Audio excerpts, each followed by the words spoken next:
Assalamu alaikum, BDS second year. If you can hear me, please let me know so that I can actually start the lecture.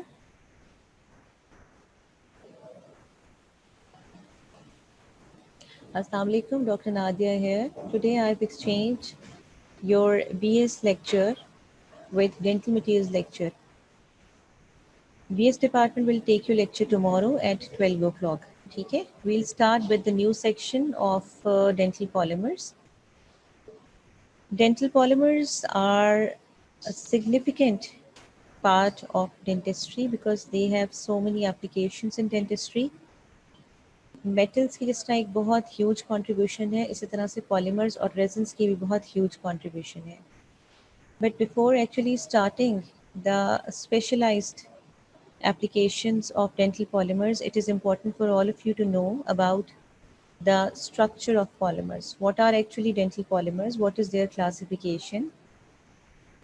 Where we usually use dental polymers, ठीक है, co-polymerization, mechanism of polymerization, etc. etc. ठीक है. As you all are aware of the fact that polymers are long chain molecules and they are made by joining of multiple smaller unit molecules which are called monomers. ठीक है. बहुत सारे monomer units join होके एक polymer बनाते हैं. Polymer बनने के इस सारे प्रोसेस में there are so many things जो कि बहुत ज़्यादा स्पेशलाइज्ड हैं और जिनकी बहुत ज़्यादा सिग्निफिकेंस है आपके ओवरऑल पॉलीमराइजेशन प्रोसेस में. इसमें कुछ मॉडिफायर्स होते हैं, कुछ ऐसी चीज़ें होती हैं जो मोनोमर्स को इनिशिएट करती हैं, जैसे इनिशिएटर आपने पढ़ा कंपोजिट रेजन्स में. कुछ ऐसे सिस्टम्स होते हैं जो उसको एक्टिवेट करते हैं या कैटलाइज करते हैं, दोज आर कॉल्ड एक्टिवेटर्स और कैटलिस्ट्स, और इस सब से मोनोमर्स बनते हैं, पॉलीमर्स बनते हैं.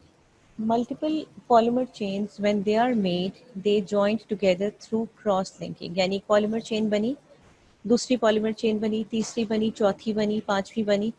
जब तक ये पॉलीमर चेन्स बनती रहेंगी आपका मटेरियल सॉफ्ट या प्लास्टिक फॉर्म में होगा. लेकिन जब आप उसको क्योर करने की कोशिश करेंगे, उसको पॉलीमराइज करने की कोशिश करेंगे या उसको कोई ऐसा स्टिमुलेंट देंगे जो क्रॉस लिंकिंग कर सके, तो वो पॉलीमर चेन्स आपस में ज्वाइन होना शुरू हो जाएंगे. वंस दे जॉइन टुगेदर तो आपका वो मटेरियल जो प्लास्टिक या फ्लोई स्टेट में है वो हार्ड होना शुरू हो जाएगा. जिस पॉलीमर में क्रॉस लिंकिंग एजेंट जितना ज़्यादा होगा, क्रॉस लिंकिंग उतनी ही ज़्यादा होगी, उतनी ही ज़्यादा पॉलीमर चेन्स आपस में ज्वाइन करेंगी and the resultant material will be stiff.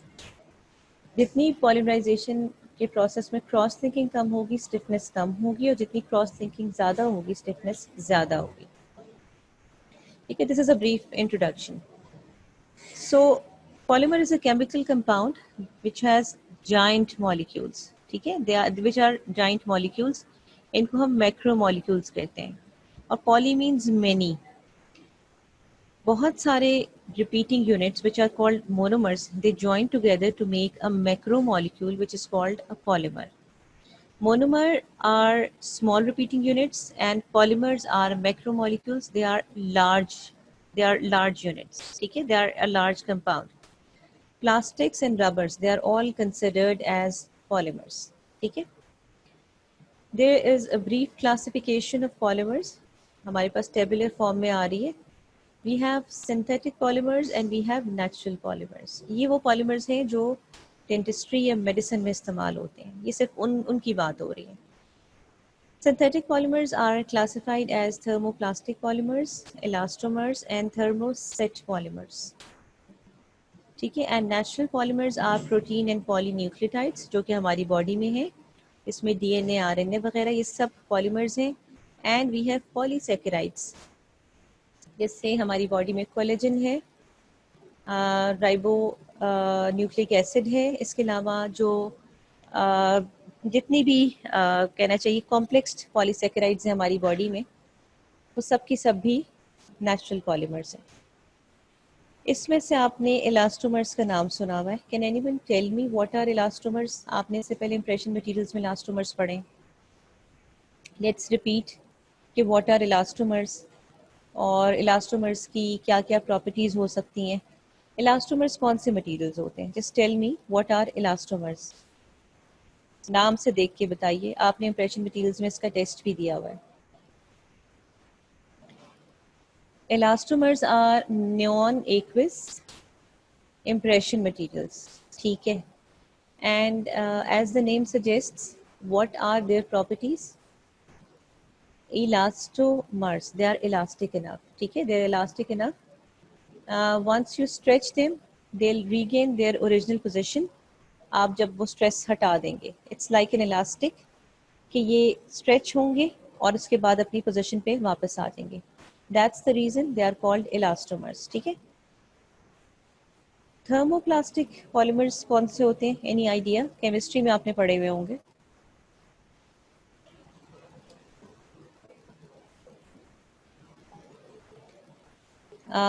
इकरा, ये आपने डायमेंशनली स्टेबल या एबल टू ट्रांसफॉर्म थर्मोप्लास्टिक का बताया है कि इलास्टोमर्स का बताया है?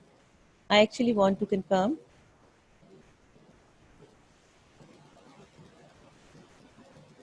ओके, थर्मोप्लास्टिक वो पॉलीमर्स होते हैं जिन्हें आप जब हीट देते हैं तो वो हार्ड फॉर्म में आ जाते हैं, यानी वैसे वो प्लास्टिक फॉर्म में होते हैं, और जो जब उनकी फॉर्म चेंज हो जाती है, जो वो हार्ड फॉर्म में चेंज हो जाते हैं, रिवर्सिबल मटेरियल्स। अच्छा, लेट्स सी, अभी हम देखते हैं। Thermo means temperature, plastic means एक ऐसी स्टेट जो रिवर्सिबल नहीं है, ठीक है, जो रिवर्सिबल नहीं है। थर्मोप्लास्टिक वो मटेरियल्स होते हैं जब आप उन पे हीट अप्लाई करते हैं तो वो एक सॉफ्ट या फ्लोई स्टेट से एक हार्ड या स्टिफ स्टेट में चेंज हो जाते हैं, जिसको हम प्लास्टिक स्टेट कहते हैं।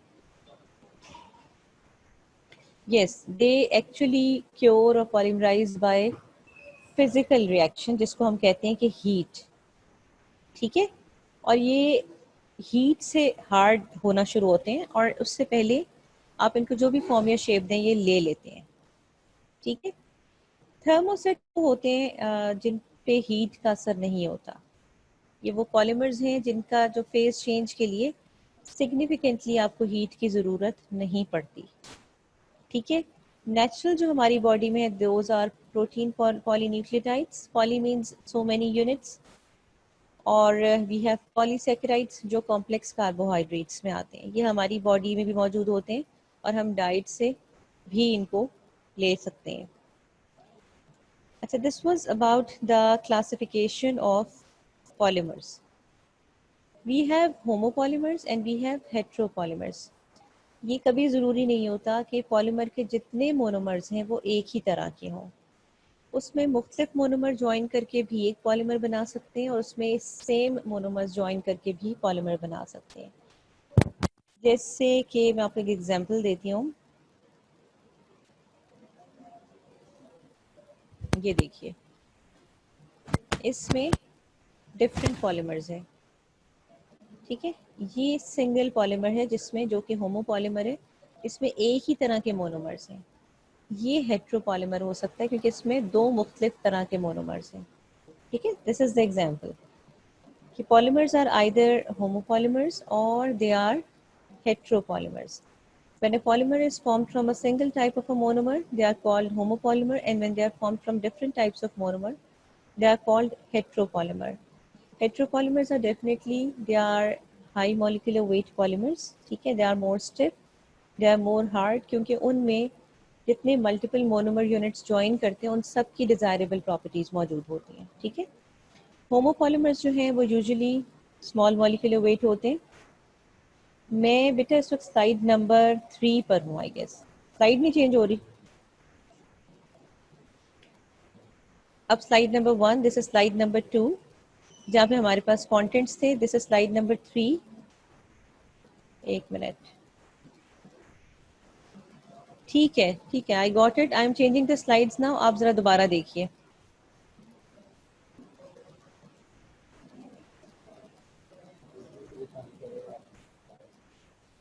दोबारा शेयर कर लो।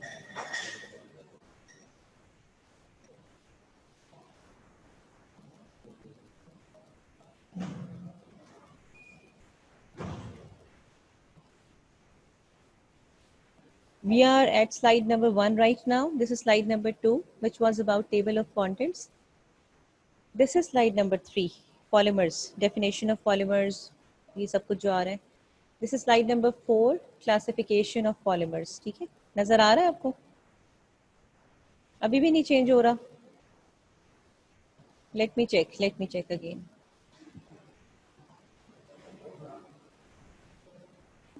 अभी भी नहीं हो रहा।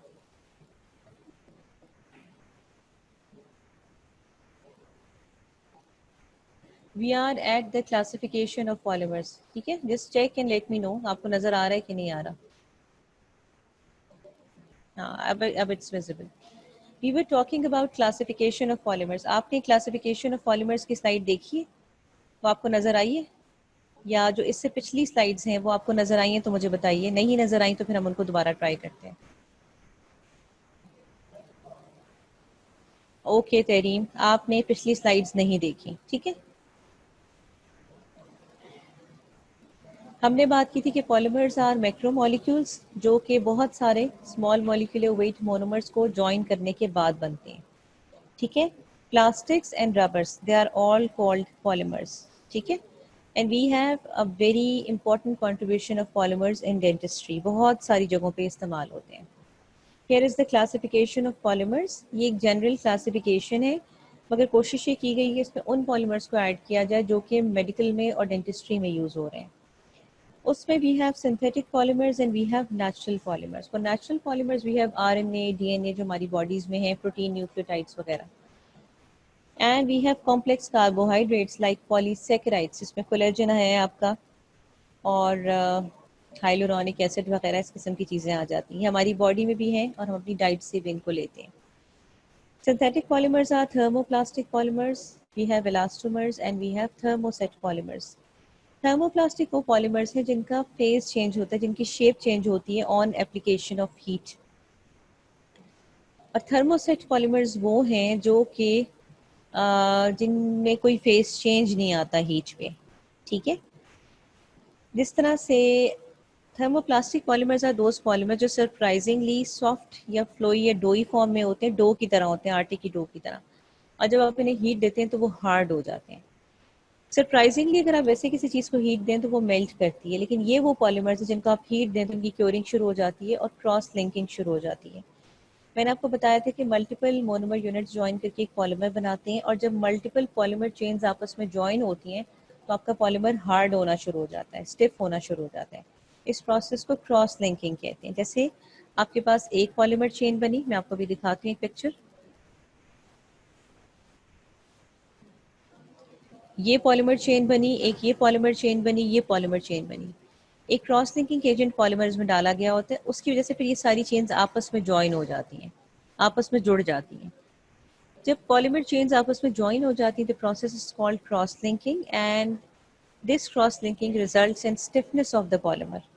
यानी पहले पॉलीमर सॉफ्ट था, डो की फॉर्म में था, नरम था, और जब क्रॉस लिंकिंग शुरू हो गई तो फिर वो पॉलीमर हार्ड और स्टिफ होना शुरू हो गया, स्ट्रॉन्ग होना शुरू हो गया, सख्त हो गया। जिस पॉलीमर में क्रॉस लिंकिंग जितनी ज़्यादा होगी वो उतना ही स्ट्रॉन्ग और स्टिफ होगा, जिसमें क्रॉस लिंकिंग जितनी कम होगी वो उतना ही लेस स्ट्रॉन्ग होगा और लेस स्टिफ होगा। Polymers are either homopolymers or they are heteropolymers. Homopolymers वो polymers होते हैं जो कि एक सिंगल टाइप ऑफ मोनोमर से बनते हैं। जैसे सारे पॉलीमर सपोज ए ही होंगे, मोनोमर सॉरी। लेकिन for heteropolymers we have different types of monomers which join together to make a polymer. जैसे A B C, maybe A B, इस तरह से डिफरेंट मोनोमर ज्वाइन करेंगे डिफरेंट टाइप्स के और वो मिलके एक पॉलीमर बनाएंगे। हेट्रोपॉलीमर का फ़ायदा ये होता है कि you can have desirable properties of all the joining monomers. Different monomers आप में हैं, आपके पास हैं, और आपके पास उन सब की डिफरेंट प्रॉपर्टीज़ हैं। कोई स्टिफ है, कोई स्ट्रॉन्ग है, कोई हार्ड है, कोई डायमेंशनली स्टेबल है, किसी में श्रिंकेज कम हो रही है। तो उन सब की जो मल्टीपल डिज़ायरेबल प्रॉपर्टीज़ हैं वो सब की सब आपको मिल जाएंगी। They will constitute a heteropolymer. ठीक है, इसके अलावा हमारे पास दो तीन और तरह के पॉलीमर्स आते हैं जिनकी डेंटिस्ट्री में तो बहुत ज़्यादा सिग्निफिकेंस नहीं है, but we can actually read them for the understanding of the structure of the polymer. In isotactic macromolecules, इसमें ये होता है कि सारे के सारे सब्स्टिट्यूट्स जो हैं they are located on the same side of the macromolecule backbone. यानी एक होता है कि एक बैकबोन होती है और उसकी एक ही तरफ सारे के सारे मोनोमर यूनिट्स ज्वाइन करते हैं, ठीक है, यानी वो एक ही तरफ लगे हुए होते हैं। सिंडियोटेक्टिक में या सिंटेक्टिक मैक्रोमोलिक्यूल्स में सब्स्टिट्यूट्स जो हैं या मोनोमर जो है वो ऑल्टरनेट पोजीशंस पे होते हैं। जैसे मैं आपसे कहूँगी कि इसका मतलब है कि एक बैकबोन है, ठीक है, एक पूरी प्लेन स्ट्रेट लाइन है, उसके एक तरफ एक ही जैसे पॉलीमर लगे हुए हैं, ए मोनोमर लगे हुए, ए, ठीक है। वो चेन जब दूसरी तरफ जाएगी नीचे, ये सपोज आगे एक्सटेंड करेगी तो फिर लगेंगे B B B B B. Syndiotactic में होता है वो इस तरह से नहीं होता है, वो ऑल्टरनेट पोजीशंस में है monomer, A B A B A B A B maybe, इस तरह से चलते हैं। एटेक्टिक पॉलीमर्स ये होते हैं कि जो जिसमें सब्सटेंस जो हैं वो रैंडमली प्लेस्ड हैं, जैसे ए बी फिर ए फिर बी बी फिर ए बी मे बी, इस तरह से चलता है, ठीक है। जैसे ये है, आप ये देखिए, एक बैकबोन है और उसके साथ एक ही जैसे पॉलीमर चलते आ रहे हैं, ठीक है, ऊपर भी एक जैसे हैं और ये नीचे भी सारे के सारे एक जैसे हैं। इस पे ऑल्टरनेट है, H3C नीचे है, फिर H, फिर H, फिर इस तरह से, यानी ऑल्टरनेट पे चलेंगे। इस पे रैंडमली डिस्ट्रीब्यूटेड है, ठीक है, इस पे सारे के सारे रैंडमली डिस्ट्रीब्यूटेड हैं। अगर ऊपर H H H है और नीचे इस तरह से ये बना हुआ है, मतलब यानी इसका कोई सेट या ऑर्गेनाइज्ड पैटर्न नहीं है, ये रैंडमली डिवाइडेड है, ठीक है। This slide is just for the understanding.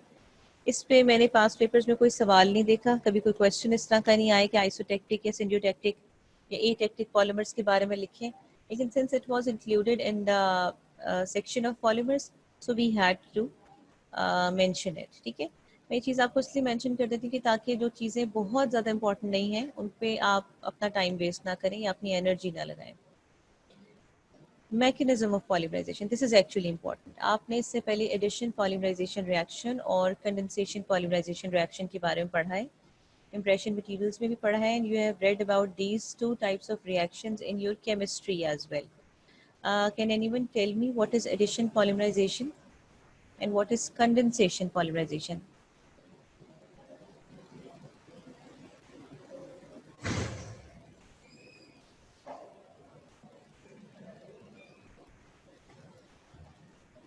Can anyone tell me what is addition polymerization and what is condensation polymerization?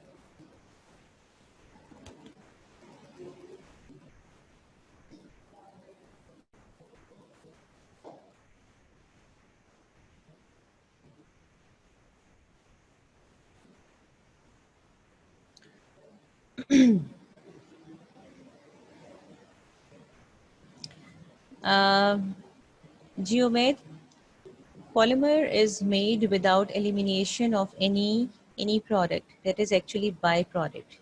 ठीक है, byproduct can be water, it can be alcohol or it can be gas, ठीक है, जैसे hydrogen gas, ठीक है। Monomers are joined together to make a polymer structure but there is no elimination of a byproduct, ठीक है।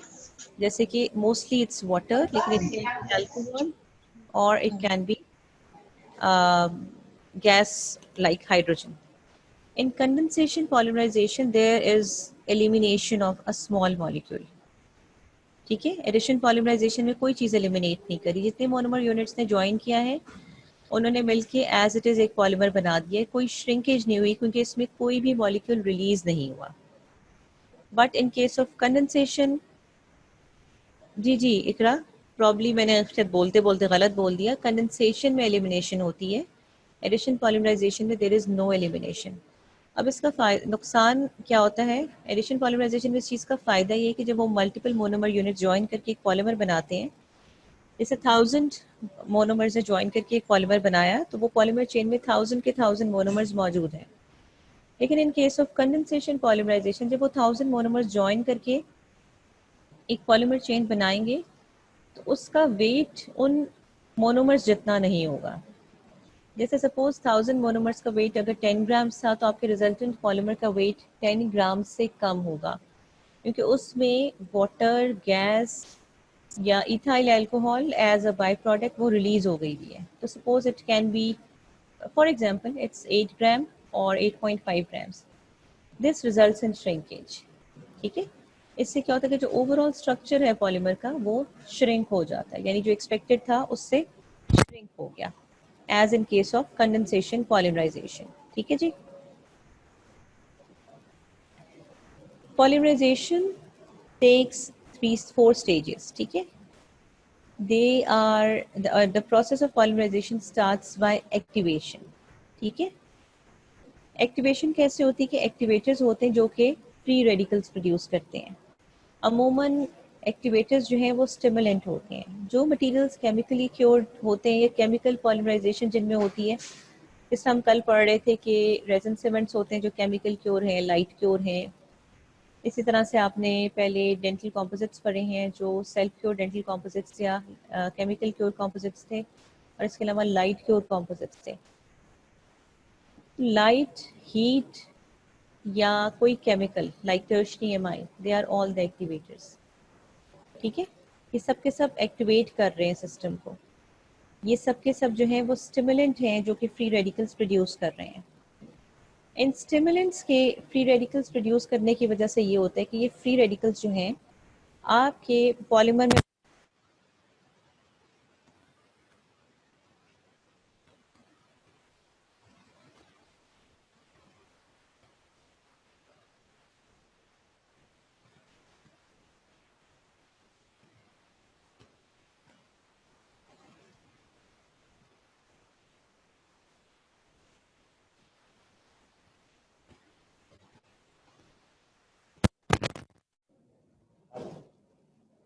जी, can you hear me? जी class, ठीक है, okay okay. I told you that the process of polymerization takes place in 4 stages. There is activation, there is initiation, there is propagation, and there is termination. We actually have an activator in a polymer, we actually have an initiator in the polymer. ठीक है, इसके अलावा हमारे पास monomers होते हैं और ये सब 3 चीज़ें मिलके इस प्रोसेस को कंप्लीट करती हैं। एक्टिवेटर हमेशा एक स्टिमुलेंट होता है। It can be heat, it can be light और it can be a chemical. ठीक है, ये एक्टिवेटर एक्चुअली इनिशिएटर को डीकम्पोज करता है, उसको बर्स्ट करता है। जैसे हमारे पास कॉम्पोजिट रेजन्स के केस में we have benzoyl peroxide as an initiator. ठीक है, this initiator is being decomposed by an activator जो कि लाइट है, हीट है, ये टर्शरी एमाइन है। Once it decomposes the initiator will release free radicals। अब ये फ्री रेडिकल्स क्या करेंगे, वो जो इतने सारे मोनोमर यूनिट्स पड़े हुए हैं जिनके दरमियान कार्बन एटम से बॉन्ड्स बने हुए हैं, they will break those bonds. ठीक है, they will break those bonds and they will join the monomers together. ठीक है, और ये प्रोसेस तब तक चलता रहेगा जब तक फ्री रेडिकल्स की सप्लाई बंद नहीं हो जाती। और फ्री रेडिकल्स की सप्लाई कब बंद होगी, जब आपका सारे का सारा एक्टिवेटर केमिकल कंज्यूम हो जाएगा, या फिर जब आप लाइट देना बंद कर देंगे, या फिर जब आप हीट देना बंद कर देंगे। ठीक है, जब आप ये सब कुछ बंद कर देंगे, चूंकि फ्री रेडिकल्स की सप्लाई ख़त्म हो गई, तो अब आपका रिएक्शन जो है वो टर्मिनेट हो गया। ठीक है, the summary of the slide is that activator breaks initiator to give free radicals. Free radicals in turn break the bond between the monomers, ठीक है, and will join them, and the process continues until or unless the free radical is tied up. Tied up means कि वो उसको रोक लिया जाए, या तो लाइट को रोक के, या हीट को रोक के, या फिर आपका सारे का सारा जो एक्टिवेटेड सोल्यूशन है, केमिकल है, वो कंज्यूम हो जाए। जब वो ख़त्म हो जाएगा तो फ्री रेडिकल्स निकलना बंद हो जाएंगे और पॉलीमराइजेशन रिएक्शन जो है वो प्रोपिगेट करना या प्रोग्रेस करना बंद कर देगा। ठीक है, so we have polymerization in 4 stages. There's a activation, initiation, propagation and termination. इस पे क्वेश्चन है पास्ट पेपर्स में, इसलिए स्लाइड पे मैंने डिटेल से मेंशन किया है। इस पे क्वेश्चन आया हुआ है पास्ट पेपर्स में कि what are the stages of polymerization in dental polymers. These are 4 stages of polymerization. और since it was in U Qs, maybe कोई बहुत पुराने किसी पेपर में मैंने देखा था, रिसेंट में शायद ना हो, लेकिन दैट्स द रीजन कि the slide has been added in detail. हमारे पास पॉलीमर्स के अलावा ओलिगोमर्स भी आते हैं। ओलिगोमर्स भी पॉलीमर्स ही होते हैं, लेकिन उनके यूनिट्स कम होते हैं। पॉलीमर्स लॉन्ग चेन होते हैं, ओलिगोमर्स जो होते हैं वो स्मॉल चेन होते हैं, स्मॉल चेन कंपाउंड्स होते हैं, ठीक है। और उसमें भी मोनोमर्स ही ज्वाइन होते हैं, लेकिन उसकी केमिस्ट्री थोड़ी सी डिफरेंट होती है। What is the topology of polymer chains? Topology means physical shape and state. हमारे पास या तो लीनियर पॉलीमर्स हैं जो बिल्कुल स्ट्रेट बनते हैं, ठीक है। स्ट्रेट लाइन में एक ही बैकबोन में बहुत सारे मोनोमर यूनिट्स ने ज्वाइन किया और उन्होंने मिलकर एक स्ट्रेट चेन पॉलीमर बना दिया, ऐसे। दूसरे होते हैं नॉन लीनियर या ब्रांच्ड पॉलीमर, ठीक है। इसमें होता है कि एक पॉलीमर बैकबोन होती है, जिस तरह देखें ये एक बैकबोन है, जिस तरह देखें ये एक बैकबोन है, और इसके साथ डिफरेंट ब्रांचेस देख ली गई हैं, ठीक है। तो these are non linear polymers, जहाँ पे मोनोमर यूनिट्स जो हैं वो एक बैकबोन के साथ भी अटैच्ड है और उस बैकबोन के साथ मल्टीपल ब्रांचेस देख ली गई जिस पे डिफरेंट मोनोमर यूनिट्स ज्वाइन हैं, ठीक है। ये पॉलीमर्स है जो हम डेंटिस्ट्री में इस्तेमाल करते हैं। ये इलास्टोमर है, it's an elastomeric impression material, और इस इम्प्रेशन के ऊपर पेशेंट के इस तरह से डेंचर्स बनाए जाते हैं विद एक्रेलिक रेजिन्स। हमारा जो next section it is about denture based acrylic resins. ये थर्मोप्लास्टिक पॉलीमर्स हैं, इनको बिल्कुल डो की या आटे की पेड़े की फॉर्म में डाला जाता है हीट प्रेस फ्लास्क में, और जब हीट दी जाती है उसके साथ ये हार्ड हो जाते हैं और स्ट्रॉन्ग हो जाते हैं और स्टिफ हो जाते हैं, और ये इस तरह का पॉलीमर बन जाता है। यानी सरप्राइजिंगली हीट देने के बाद ये ऐसा बनता है। वरना अमूमन होता है कि आप जब हीट दे रहे हैं तो चीज़ें मेल्ट कर रही हैं, but in this case they are not actually melting, they are actually making this stiff या hard form after application of heat, ठीक है। हम डेंचर बेस एक्रेलिक रेजिन्स पढ़ेंगे नेक्स्ट वीक, और वो इस तरह के होंगे। डेंचर इस तरह का होता है, इसमें एक डेंचर बेस होती है, इसमें डेंचर टीथ होते हैं। इस वक्त आपको जो ये नज़र आ रहा है कि ये भी पॉलीमर का बना हुआ है और ये डेंचर टीथ भी पॉलीमर के बने हुए हैं। पॉलीमर कौन सा? Acrylic resins. और एक्रेलिक रेजिन्स का केमिकल नेम क्या है? Methyl methacrylate, polymethyl methacrylate. ये दोनों चीज़ें पॉलीमिथाइल मेथ एक्रेलेट की बनी हुई हैं। Junior prosthodontics में you were supposed to do this exercise in the labs, but unfortunately we cannot go for the labs due to lockdown. तो इस वजह से फिर ये चीज़ आपकी मिस हो रही है। अदरवाइज अगर आपका इंटीग्रेटेड सिस्टम में आप साथ साथ जूनियर प्रोस्टो में ये डेंचर बना रहे होते तो आपको मेरी बात ज़्यादा अच्छे तरीके से समझ आ रही होती। Anyways, these are the examples of polymer applications in dentistry. फिर हम पॉलीमर्स यूज़ करते हैं डेंचर टीथ में और डेंचर बेस बनाने के लिए। This is the picture of a denture, this is the picture of a complete denture, ठीक है। पेशेंट के सारे दांत मिसिंग हैं और वो सारे के सारे दांत आपने रिप्लेस किए। It is a removable complete denture, ठीक है। It's removable complete denture which is made of denture base acrylic resins. Denture base acrylic resins का जो दूसरा नाम है that is polymethyl methacrylate. This polymethyl methacrylate is used to make this denture base and these denture teeth both. ये दोनों के दोनों उसी से बने हैं, ठीक है। A denture is the substitution of the missing structures of the patient's mouth. Missing oral structures में आपके आते हैं missing teeth. अगर इसमें कम दांत होते जैसे कि 2 या 4 दांत, तो इसका मतलब है कि पेशेंट वॉज डेंटेड, उसके सिर्फ और सिर्फ 2 या 3 दांत मिसेंगे। बट और उस केस में आप उसको कहेंगे वो पार्शियल डेंचर है। But in case of complete denture this is actually the replacement of all the missing teeth in the patients jaw, ठीक है। आपके सामने इस वक्त जो पिक्चर है it is of complete denture. ये एरिया पैलेटल वॉल्ट में जाके एडजस्ट करता है और ये जो डेंचर है ये इस तरह से लगता है कि जो आपका लेबियल फ्रेंडम है उसके साथ ही अटैच होता है और इस तरह से ये बकल फ्रेंडम के साथ जाके लॉक होता है। जो बकल साइड पे एरिया है that is called buccal flange. जो लेबियल साइड पे जो बाहर की तरफ एरिया आएगा इस तरफ नीचे की तरफ that is called labial flange, ठीक है। दिस इज पैरेटल वॉल, ठीक है। इस तरह से इसको एडजस्ट किया जाता है। और डेंचर मेकिंग का प्रोसेस जो है that actually starts with taking the impression of a patient. अमूमन कंप्लीट डेंचर के लिए आप हमेशा पेशेंट के इम्प्रेशन कोशिश करते हैं इलास्टोमर्स में लें या इम्प्रेशन कंपाउंड में लें। ये जो इम्प्रेशन आपको इस वक्त नज़र आ रहा है ये कंप्लीट डेंचर का इम्प्रेशन नहीं है, ये क्राउन का इम्प्रेशन है, ठीक है। ये दो पिक्चर्स इंटर रिलेटेड नहीं है, ये मैं क्लियर कर दूं। अगर ये कंप्लीट डेंचर का इम्प्रेशन होता तो ये दांतों के प्रिंट्स आपको ना नज़र आए तो जगह बिल्कुल प्लेन होती है, क्योंकि पेशेंट के मुंह में दांत नहीं है। अगर पेशेंट के मुंह में दांत हो तो इस तरह के इम्प्रिंट्स नज़र आते हैं।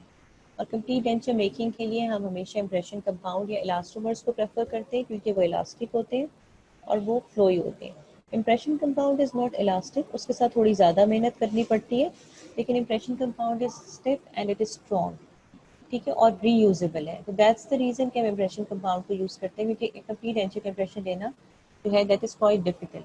अगर ये इम्प्रेशन आप इलास्टोमर्स में ले तो इलास्टोमर्स आर एक्सपेंसिव और उनको बार बार उस इम्प्रेशन को रिपीट नहीं किया जा सकता, ठीक है। लेकिन इम्प्रेशन कंपाउंड में ये होता है कि वो इम्प्रेशन कंपाउंड के साथ आप वो इम्प्रेशन कंपाउंड को बार बार गर्म पानी में डाल के उसको मैनिपुलेट कर सकते हैं और बार बार उसको इम्प्रेशन को ले सकते हैं। Polymers on the basis of curing we have, या resins on the basis of curing, हमारे पास 4 तरह की रेजन्स आते हैं डेंटिस्ट्री में। They are either heat cured, they are either cold cured, they are either light cured, और they are either pour and cure resins. Heat cured resins वो हैं, वो पॉलीमर्स हैं जिनको आप हीट देंगे तो वो स्ट्रॉन्ग हो जाएंगे, जैसे कि ये हीट पे हार्ड हुए इस तरह के, ठीक है। कोल्ड क्योर वो हैं जिनके अंदर ही कोई केमिकल मौजूद है, यानी वो 2 पेस्ट का सिस्टम है या 2 तरह की डोज है, 2 डिफरेंट डब्बों में, एक डब्बे में इनिशिएटर है और एक डब्बे में एक्टिवेटर है। आप इनको मिक्स करेंगे तो वो हार्ड हो जाएंगे। वो दोनों अलग अलग डब्बों में क्यों है? क्योंकि आपने उनको स्टोर भी करना है, वरना ड्यूरिंग स्टोरेज ही वो सारे के सारे हार्ड हो जाएंगे और आप उन्हें इस्तेमाल नहीं कर सकेंगे। आप उनको दोनों को आपस में मिक्स करेंगे, इस तरह की फॉर्म या शेप देंगे और फिर वो मिक्सिंग के बाद हार्ड होना शुरू होंगे। Then we have light cured resins, they actually polymerize on application of light. आप लाइट देंगे तो वो मोनोमर यूनिट ज्वाइन करेंगे, वो पॉलीमर हार्ड होना शुरू होगा। फिर एक टाइप आती है हमारे पास पोर एंड क्योर रेजिन्स, ये बिल्कुल लिक्विड स्टेट में होते हैं, जैसे एक डिस्पोजेबल ग्लास में आपने कोई ड्रिंक डाली हुई है, इस तरह से ये होते हैं। और इनको मिक्स करके आप सांचे में या मोल्ड में डाल देते हैं। मोल्ड में डाल के आप फिर हीट अप्लाई करते हैं, यानी ये डो की फॉर्म में नहीं होते, they are actually present in the liquid state, they are flowy state, and once you place them in the press, the heating system in the press will cure those resins, ठीक है। Why do we use them in dentistry? Polymers are used in dentistry because they have good aesthetic properties. They are available in a variety of shades, ठीक है। जिस तरह आप ये देखें कि आपके पास ये डेंचर बेस एक्रेलिक रेजिन्स हैं, ये पिंक कलर के हैं, ठीक है। ये पिंक कलर जो that is actually simulating the colour of your oral mucosa. Then you have denture teeth which are of aesthetic look. They are available in a variety of the shades, patient की complexion और उसकी race के हिसाब से इन denture teeth का shade select किया जाता है। Both of them are polymethyl methacrylate, but they are available in variety of shades. जो डेंचर बेस के लिए इस्तेमाल हो रहा है वो थोड़ा डिफरेंट है, और जो टीथ के लिए इस्तेमाल हो रहा है वो थोड़ा सा डिफरेंट है। The denture base, the polymethyl methacrylate, which is being used for making denture teeth, has more cross-linking agents. ये ज़्यादा strong है और ये ज़रा ज़्यादा stiff है, ठीक है। As compared to the denture base, which is more brittle, क्योंकि denture base अगर आप ज़्यादा stiff और ज़्यादा strong इस्तेमाल करेंगे तो denture base वो form या shape नहीं ले सकती जो actually आपको patients के मुंह में लगाने के लिए चाहिए। So polymers are easily processed. You can easily process them using this simple technique. They are not technique sensitive. They have good aesthetic properties. Aesthetically, they are very pleasing. Plus, they are economical. They are cheap. Elastomers महंगे polymers हैं, मगर हर polymer जो है plastics, they are not very expensive. We have so many applications of plastics in our routine life. We can actually see जगह जगह आपको plastic नज़र आता है because plastic is economical. It is easy to shape and it is easy to form. Then they are biocompatible. Polymers अमूमन biocompatible होते हैं, उनकी कोई हैज़र्ड्स नहीं होते, लेकिन अब पॉलीमर्स के हैज़र्ड्स आना शुरू हो गए, जिनके बारे में जिस तरह आपने सुना होगा कि कहते हैं कि जी प्लास्टिक के प्लेट्स को आप माइक्रोवेव में ना रखें क्योंकि ये डिग्रेडेबल पॉलीमर्स हैं। बिस्फेनोल ए या बिस्फेनोल ए जो उनका प्रीकर्सर है वो रिलीज़ होना शुरू हो जाता है और जो कि कार्सिनोजेनिक है, जिसके से कार्सिनोजेंस हो सकते हैं। लेकिन अदरवाइज़ अगर हमें नॉर्मली इनके एसओपीज़ को फॉलो करें और जिस तरह का पॉलीमर उसको वैसे इस्तेमाल करें तो they are all biocompatible. They have adequate physical properties, they are aesthetically pleasing, shiny भी होते हैं, they are slippery, they are soft and they are smooth. Ease of manipulation, you can easily mix them and you can easily manipulate them, इनको इस्तेमाल कर सकते हैं आराम से, चाहे हीट करना है चाहे लाइट देनी है, कोई बहुत ज़्यादा टेक्निक सेंसिटिविटी नहीं है. Chemically, they are stable in mouth. Although there is the hazard of polymerization shrinkage, but that is negligible. और अमूमन डेंटिस्ट्री में जो पॉलीमर्स को प्रोसेस किया जाता है तो इस तरह की टेक्निक्स यूज़ की जाती हैं which actually compensate for the polymerization shrinkage of the polymer. ठीक है. Biological compatibility means bio compatibility. They are tasteless, they are odorless, they are non-toxic and they are non-irritating. But if a patient is allergic to any of the compound of the polymer, क्योंकि आपने देखा कि allergy तो आजकल किसी चीज़ से भी हो सकती है, it's better to use the alternative polymer. We have so many different types of polymers available. तो it is always advised कि अगर patient किसी एक प्रोडक्ट को एलर्जिक है पॉलीमर के, आपने जैसे डेंचर लगाया और आपको लगा है कि पेशेंट के मुंह में स्वेलिंग हो गई है, उसको दाने निकलना शुरू हो गए, तो यू कैन ईजिली सस्पेक्ट कि इसको एलर्जी हो गई है. तो better go for another polymer. आप किसी और का डेंचर बना दें, मेटल का बना दें, किसी और पॉलीमर का बना दें, ताकि पेशेंट को उससे एलर्जी ना हो. Dental applications of polymers. Polymers are used in dental cements. जैसे ग्लास आयनोमर सीमेंट है, उसमें आपने पॉलीएक्रिलिक एसिड इस्तेमाल किया है. Then there is polycarboxylate cement in which you used polyacrylic acid again. ठीक है. ये पॉलीएक्रिलिक एसिड जो है it has acrylic या resin groups in it. Then we use polymers in varnishes, क्योंकि varnishes में resins इस्तेमाल होते हैं. For restoratives we have dental composite resins which are used for making direct restorations, which are class 1, 2, 3, 4, 5, 6. Then we have polymers and impression materials, for example elastomers, and for example we have polysaccharide polymer like alginate and एगार, जो कि natural seaweed से बनते हैं. इसमें जो elastomers हैं those are synthetic polymers and we have alginate and agar which are natural polymers. इस पे मैंने एक एमसीक्यू देखा हुआ है जो कि पास पेपर्स में आया हुआ था. Then we have denture based soft liners, जो कि आप डेंचर बेस के बाद पढ़ेंगे. They are also made of polymers. And then we have denture based materials which are made of polymers. Denture based materials ये हैं जो मैंने आपको अभी दिखाए हैं. ठीक है. They are also made of polymers. अच्छा, polymer is a long chain molecule. We all know they are formed by joining multiple small unit molecules which are called monomer. We either have copolymers. अभी थोड़ी different terminologies हैं. A copolymer is formed when two or more different types of monomers join together. ठीक है. Copolymer वो होता है जिसमें मुख्तलिफ तरह के मोनोमर्स ज्वाइन करते हैं और वो ज्वाइन करके कोपोलीमर बना देते हैं. ये एक ऑल्टरनेटिंग कोपोलीमर्स हैं जिसमें एक जैसे मोनोमर यूनिट्स हैं मगर वो ऑल्टरनेट पोजीशन पे रिपीट हो रहे हैं. Then we have random copolymers where the repetition of the monomer unit is not organized. ये random है. A है, B है, A है, फिर B A है. Then we have block polymers, यानी एक ब्लॉक्स की फॉर्म में मोनोमर यूनिट्स ज्वाइन कर रहे हैं, यानी तीन तीन के ब्लॉक्स में देखें जैसे आपको नजर आ रहा है. They are called block polymers. इस पे भी क्वेश्चन था पास पेपर्स में. That's why I am mentioning it here. Then we have graft polymers. एक सिंगल बैकबोन के साथ मल्टीपल मोनोमर यूनिट्स ज्वाइंट हैं जो एक ही जैसे हैं और उस बैकबोन के साथ नीचे एज अ ब्रांच आपके पास ग्राफ्ट पॉलीमर जो कि अटैच्ड है. मेन बैकबोन के साथ आपको डिफरेंट पॉलीमर अटैच कर देते हैं. क्रॉस लिंक पॉलीमर्स वो होते हैं जिनमें पॉलीमर्स की चेन्स जो हैं, जैसे ये एक चेन है, ये एडजेसेंट चेन के साथ ज्वाइन करेगी. This is called cross linking. ठीक है. ये this is a property of linear polymer. जो बिल्कुल स्ट्रेट पॉलीमर्स होते हैं उनमें ये होते हैं, क्योंकि जाहिर है उनमें सीधी सीधी ब्रांचेस जो हैं वो ज्वाइन करती जा रही हैं. तो they are called cross linked polymers. और ये हाई मॉलिक्यूलर वेट पॉलीमर्स होते हैं. इस तरह के होते हैं क्रॉस लिंक पॉलीमर्स. ये देखिए, ये स्ट्रेट है, ये दूसरी चेन के साथ ज्वाइन कर गया, ये तीसरी चेन के साथ ज्वाइन कर गया, इसने यहाँ से चौथी चेन के साथ ज्वाइन कर लिया, पांचवी छठी. So they are actually they are making connections between the chains. ठीक है. इन कनेक्शंस की वजह से chains are interlinked. They are all interlinked. अब ये चेन्स मूव नहीं कर सकती. Once they cannot move it इट मीन्स कि you have made a strong and stiff polymer जो बिल्कुल भी अब इलास्टिक या फ्लेक्सिबल नहीं है, जो बहुत स्ट्रॉन्ग है और जो बहुत रिजिड है. ठीक है. जो बिल्कुल सख्त हो गया अब आप इस पर कोई और काम नहीं कर सकते.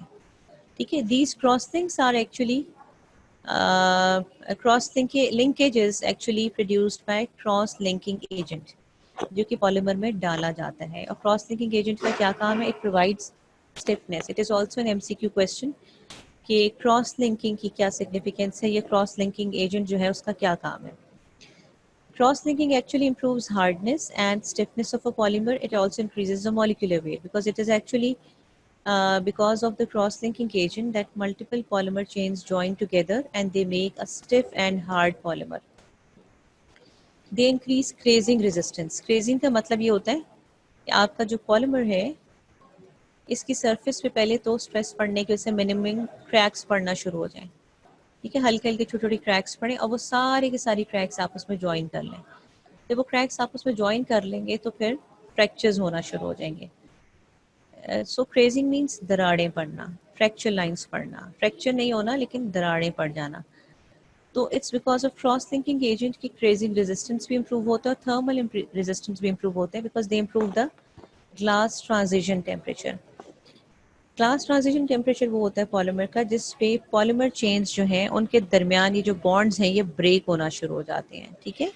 जैसे एक बड़ा पॉलीमर है और सपोज इसका ग्लास ट्रांजिशन टेम्परेचर होगा 560 डिग्री सेंटीग्रेड, तो प्रॉबेबली एट 561 डिग्री सेंटीग्रेड पे इसकी पॉलीमर चेन्स जो है वो ब्रेक होना शुरू हो जाएंगी और ये नरम होना शुरू हो जाएगा। It will start losing its stiffness क्योंकि ये जो बॉन्ड्स हैं, जो क्रॉस लिंकिंग के जो बॉन्ड्स बने थे, they are now breaking. It's because of cross-linking agent that this grazing resistance and this glass transition resistance जो है वो बढ़ना शुरू हो जाता है। अगर किसी पॉलीमर में क्रॉस लिंकिंग एजेंट डाल दिया जाए तो it can actually increase its glass transition temperature which is called TG। इस पॉलीमर में क्रॉस लिंकिंग एजेंट डाला गया है तो प्रॉबेबली इन सारे मोनोमर्स का मिला के जो glass transition temperature that was 560 degree centigrade, it's an example.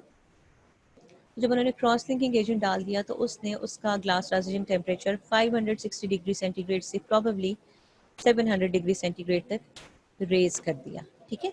These are the significances of cross linking agent. Cross linking agent पे भी नोट्स आए हुए हैं एससीक्यूज में, मैंने नोट्स देखे हुए हैं। ये क्वेश्चन पूछा गया कि what is the significance of adding cross linking agent in the polymers. Glass transition temperature is the temperature जो एमॉर्फस मटेरियल में होता है।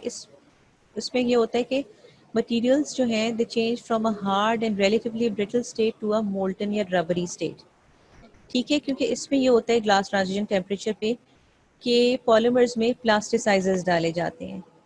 जिस तरह से पॉलीमर्स में क्रॉस लिंकिंग एजेंट्स डाले जाते हैं इसी तरह से क्रॉस लिंकिंग एजेंट्स के इफेक्ट को कॉम्पनसेट या बैलेंस करने के लिए they add plasticizers as well. Cross linking agents इसको हार्ड या स्टिफ करते हैं पॉलीमर को और प्लास्टिसाइजर्स जो हैं वो उसको सॉफ्ट करते हैं, ठीक है। जिस तरह क्रॉस लिंकिंग एजेंट्स जो है उसका ग्लास ट्रांजिशन टेम्परेचर बढ़ा देते हैं, इसी तरह प्लास्टिसाइजर्स जो है पॉलीमर का ग्लास ट्रांजिशन टेम्परेचर कम कर देते हैं। ग्लास ट्रांजिशन टेम्परेचर वो है जिस पे कि पॉलीमर जो है वो सॉफ्ट होना शुरू हो जाता है। एक हार्ड और ब्रिटल स्टेट से मोल्टन या रबरी स्टेट में चेंज हो जाता है क्योंकि उसके सेकेंडरी बॉन्ड्स जो हैं वो टूटना शुरू हो जाते हैं। These are the secondary bonds. जिस पे टूटना शुरू हो जाएंगे that is the glass transition temperature of a polymer. A thermoplastic polymer actually softens on heating after reaching their glass transition temperature and they become hard on cooling. जैसे कि मैंने आपको बताया था denture based acrylic resins, ठीक है। इनकी glass transition temperature तक जब इन्हें हीट किया जाता है तो फिर क्या होता है कि ये सॉफ्ट हो जाते हैं। और वैसे तो उनको जब क्योर किया जाता है they actually cure on heating, या आपने बना के रख दिया। लेकिन अगर इस डेंचर का glass transition temperature suppose 1000 degree centigrade है तो आप अगर इस डेंचर को 1000 डिग्री सेंटीग्रेड टेम्परेचर पर रख देंगे तो ये सारे का सारा जो है मेल्ट हो जाएगा और डिकम्पोज हो जाएगा, ठीक है। इसलिए कहते हैं कि जब पेशेंट्स के मुंह में जो डेंचर के लिए इस्तेमाल होते हैं, जो एक्रेलिक रेजिन इस्तेमाल होते हैं, उनका ग्लास ट्रांजिशन टेम्परेचर आपकी कॉफ़ी, चाय या हॉट बेवरेजेस से बहुत ज़्यादा होना चाहिए। ये ना हो कि पेशेंट चाय पिए और उसका जो सारे का सारा डेंचर है वो डिकम्पोज होना शुरू हो जाए, ठीक है। सो ग्लास ट्रांजिशन टेम्परेचर उस पर ये होता है कि जो थर्मोप्लास्टिक पॉलीमर्स हैं दे सॉफ्टन ऑन हीटिंग। इनको हमेशा हीट किया जाता है या इनको फॉर्म किया जाता है उनके ग्लास ट्रांजिशन टेम्परेचर पे, लेकिन अगर वो ग्लास ट्रांजिशन टेम्परेचर एक्सीड कर जाए, उससे आगे चले जाएं, तो वो सारे के सारे जो हैं वो डिकम्पोज हो जाएंगे and they become hard on cooling. जब उन्हें ठंडा कर लिया जाता है उसके बाद वो हार्ड हो जाते हैं। थर्मोसेटिंग पॉलीमर्स वो होते हैं दे डिकम्पोज ऑन हीटिंग।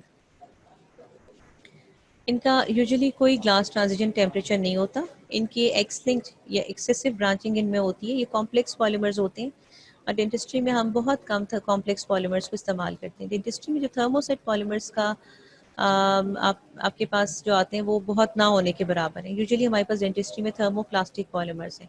जैसे कि हमारे पास इम्प्रेशन कंपाउंड है, आपने पढ़ा, जिसको आपने केक की फॉर्म में था, गर्म पानी में वाटर बाथ में डाल के आपने उसको मैनिपुलेट किया था। इम्प्रेशन कंपाउंड है। और अब आप डेंचर बेस एक्रेलिक रेजिन्स पढ़ेंगे, वो थर्मोप्लास्टिक पॉलीमर्स हैं। ठीक है। सो ग्लास ट्रांजिशन टेम्परेचर वो है, वो टेम्परेचर जिसमें सेकेंडरी बॉन्ड्स टूटते हैं, पॉलीमर सॉफ्ट एक हार्ड और ब्रिटल स्टेट से सॉफ्ट स्टेट में चेंज हो जाता है। थर्मोप्लास्टिक पॉलीमर्स वो हैं जो हीटिंग पे सॉफ्ट हो जाते हैं, आप उनको फॉर्म दे सकते हैं, शेप दे सकते हैं और फिर उन्हें ठंडा कर लेते हैं ताकि वो हार्ड हो जाए। ठीक है, जैसे कि एक्रेलिक रेजिन्स और जैसे कि impression compound. Glass transition temperature को देखें तो ये वो टेम्परेचर है जिसपे पॉलीमर की रिजिडिटी भी डिक्रीज हो जाती है, जिसपे पहले पॉलीमर के सेकेंडरी बॉन्ड्स भी टूट जाते हैं, जिसपे पॉलीमर सॉफ्ट या फ्राइबल हो जाता है। ठीक है। इसमें ये कहते हैं कि जो रबरी पॉलीमर, जो लीनियर पॉलीमर्स हैं, उनकी ग्लास ट्रांजिशन टेम्परेचर रेंज कम होती है। वो जल्दी टूट जाते हैं, वो जल्दी सॉफ्ट हो जाते हैं। ठीक है। इसी तरह से जो आपके पास ब्रांच्ड पॉलीमर्स आते हैं, ठीक है, उनकी ग्लास ट्रांजिशन रेंज जो है वो उनसे थोड़ी सी ज़्यादा होती है। और जिन पॉलीमर्स में सबसे ज़्यादा क्रॉस लिंकिंग एजेंट्स डाले जाते हैं, ठीक है, जिनमें ब्रांचिंग सबसे ज़्यादा, जिनमें सबसे ज़्यादा चेन्स आपस में ज्वाइन हुई हुई, उनकी ग्लास ट्रांजिशन रेंज सबसे ऊंची है। Zoom approach ननी class. So it is always obvious that once the cross-linking agents concentration increase in the polymer, it will increase the stiffness and it will increase the rigidity of the polymer. Plasticizers are the materials which actually compensate or revert the action of the cross-linking agents. वो soft करते हैं इनको, ठीक है, वो glass transition temperature exceed करने के बाद उन सेकेंडरी बॉन्ड्स को तोड़ते हैं। ये प्लास्टिसाइजर्स जो हैं मटेरियल्स को सॉफ्ट करते हैं और उनको इस फॉर्म में लाते हैं कि आप उन पे काम कर सकते हैं, उनको शेप दे सकते हैं। ये पॉलीमर्स का फ्लो इम्प्रूव करते हैं। एक बहुत जो कॉमन एग्जांपल है हमारे पास प्लास्टिसाइजर की डेंटिस्ट्री में, दैट इज डाइब्यूटाइल फैथलेट। ये जब डाला जाता है तो पॉलीमर सॉफ्ट हो जाता है। It is because of that polymer you can actually do और you can actually form the polymer. ठीक है जी। पॉलीमर्स में हमेशा मॉलिक्यूलर वेट एक इम्पॉर्टेंट टर्मिनोलॉजी है। जितने रिपीटिंग यूनिट्स हैं मोनोमर के, ठीक है, जैसे एक मोनोमर का जो कह लें कि मॉलिक्यूलर वेट सपोज 6 है, ठीक है, और आपने 1000 मोनोमर्स इस्तेमाल किए हैं, तो आप ऊपर लिखेंगे 1000 डिवाइडेड बाय एक मोनोमर यूनिट का जो मॉलिक्यूलर वेट है दैट इज 6, तो 6 मल्टीप्लाई बाय 1000 मीन्स 6000। तो उससे आप उसका मॉलिक्यूलर वेट निकालते हैं। यूजुअली एवरेज मॉलिक्यूलर वेट निकाला जाता है।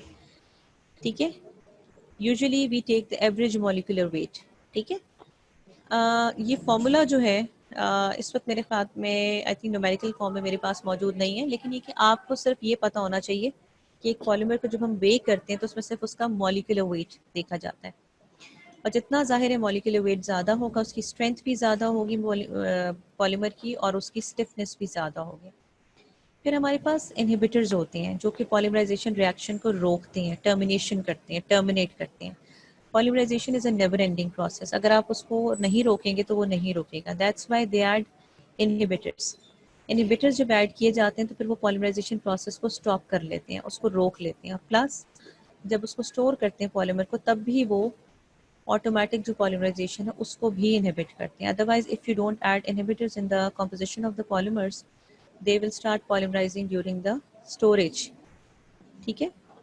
Inhibitors are added to extend the shelf life during storage because they actually restrict spontaneous or automatic polymerization. It is because of inhibitors कि जब sunlight पड़ती है या normal light जब पड़ती है तो उससे polymerization शुरू नहीं हो जाती, क्योंकि polymers इतने sensitive होते हैं कि जब आपके पास एक पैकेट में है और once it is exposed to the tube light या sunlight थोड़ा सा भी, it will start polymerizing. It's because of inhibitors कि आप ड्यूरिंग स्टोरेज उसको सेव कर सकते हैं। They inhibitors actually prolong the working time. It because of inhibitors के आप जब पॉलीमर को हाथ से फॉर्म दे रहे हैं, जैसे आप इंप्रेशन कंपाउंड पे काम कर रहे थे, उसको हाथ से फॉर्म या शेप दे रहे थे, वाटर बाथ में आपने डाला, सॉफ्ट किया और उसके बाद you applied it on the surface of the impression tray. So it was all made possible by the inhibitor. अगर inhibitor ना होता तो वो फौरन hard हो जाता, ठीक है? It's because of inhibitor. The lecture was actually made from OneNote. मैंने तो OneNote से बनाए थे, मेरा पहले का lecture है, but you can actually just prepare this lecture from Shahina Nusrat, and you can actually make this lecture from your lecture notes. It's not a very extensive lecture.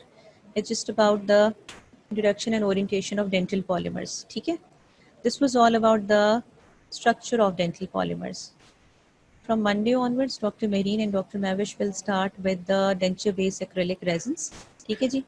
वो आपका इसके साथ start करेंगे. If you have any questions, then please let me know. मेरे ख्याल में इसमें सब चीज़ें ज़्यादातर केमिस्ट्री के बारे में थी और मैंने रिपीट इसलिए की कि आपकी चीज़ें रिपीट हो जाएं. If you have any questions, you can ask me.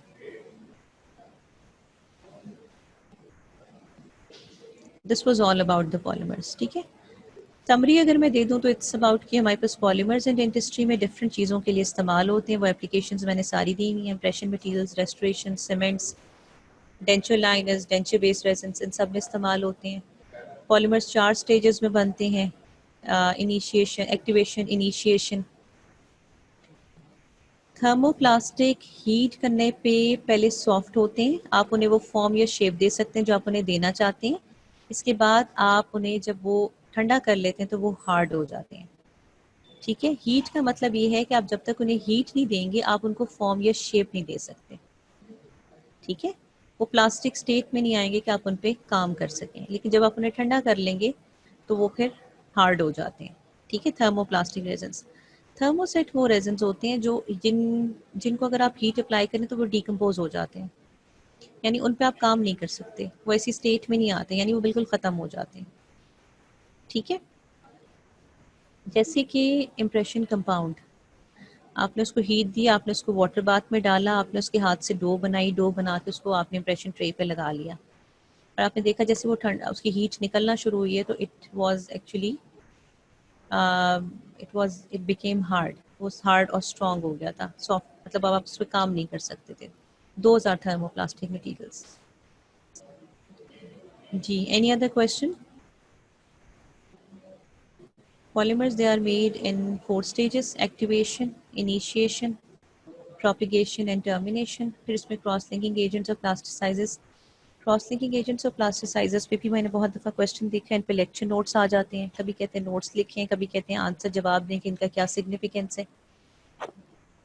और ये भी क्वेश्चन होता है कि ब्लॉक पॉलीमर और ये जो सारी टोपोलॉजी है, linear polymer, block, graph polymers, उस पर भी मैंने क्वेश्चन देखा हुआ है, वो भी आता रहा है. So if you want to ask any other question, you can ask me.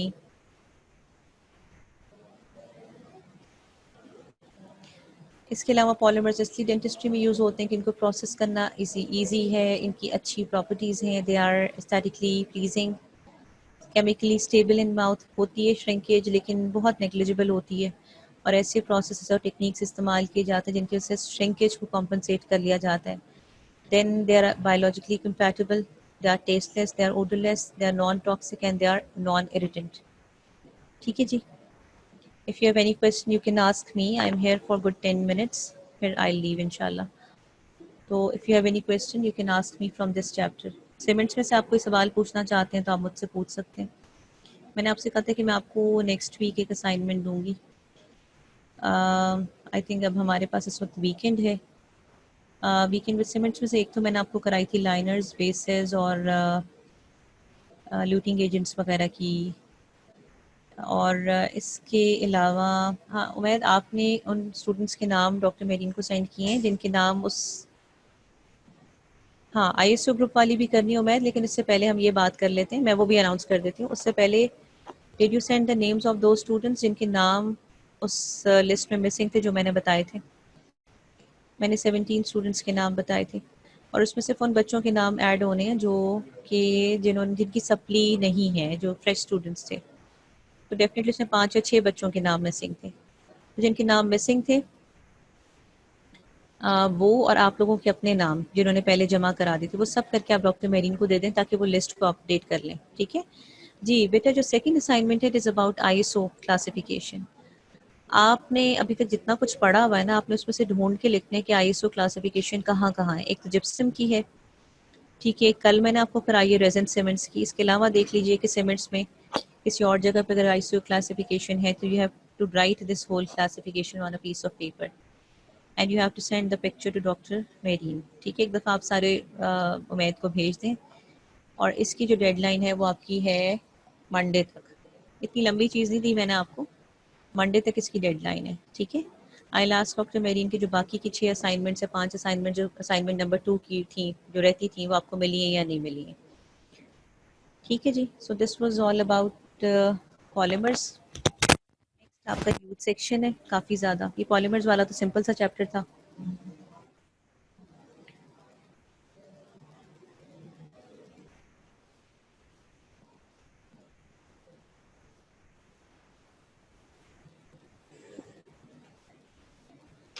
So you have no question right now? You don't want to ask any question from this chapter?